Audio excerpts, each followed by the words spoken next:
రాముడికి, హనుమంతుడికి మధ్యలో యుద్ధం జరిగింది అని చెప్తుంటారు. రాముడికి హనుమంతుడికి మధ్యలో యుద్ధం జరిగింది అని. హ్మ్. ఇప్పటికీ చిన్న పిల్లలకి చెప్తే నమ్మరు. ఎందుకంటే ప్రేమ అలాంటిది. అవును. మన దేవుళ్ళ మీద, రాముడి మీద, హనుమంతుడి మీద. వాళ్ళిద్దరి మధ్య యుద్ధం జరగడం ఏంటి?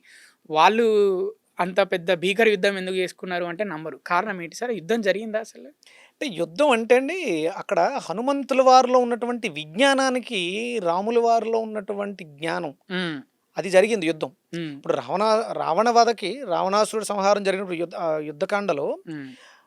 ఒక సందర్భంలో ఒక 10,000 మంది సైన్యం వచ్చేస్తారు. హ్మ్. ఎంతమందినైనా సరే చిత్తుగా కొట్టగలిసినటువంటి హనుమంతుల వారు ఒక్కసారి అలా ఆపేస్తాడు రాముల వారు. హ్మ్. ఆ 10,000 మందిని ఒంటి చేత్తో ఆయనే సంహరించేస్తారు. హ్మ్.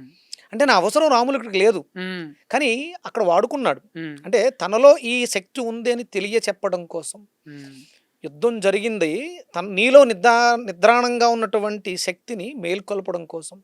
ఒకవేళ నేనే అంటే నా కోసం నువ్వు ఎప్పుడు అధర్మం చేయకూడదు. హ్మ్. ఒకవేళ అధర్మంగా చేయమన్నా కూడా నువ్వు దాన్ని ప్రతిఘటించాలి. అది నా విజ్ఞత. అంటే నీలో విజ్ఞానం కొడవడిందా? ఆ పరీక్ష కోసం జరిగింది. అంతే తప్ప బలబలాలు తేల్చుకోవడం కోసం కాదు. రాముడు చాలా బలవంతుడు. ఆయన దగ్గర అద్భుతమైనటువంటి అస్త్రవిద్యలు ఎన్నో ఉన్నాయి. హ్మ్. కేవలం ఇది ఐకమత్యము. హ్మ్. అంటే సంఘటితంగా అందరం కలిసి ఉండాలి. హ్మ్.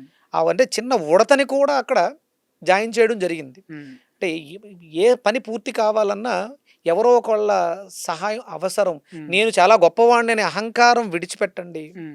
అందరూ కలిసి ఐకమత్యంగా ఉండండి. అప్పుడు మనకి విజయం తథ్యం హ్మ్. అని కానీ చెప్పడం కోసమే.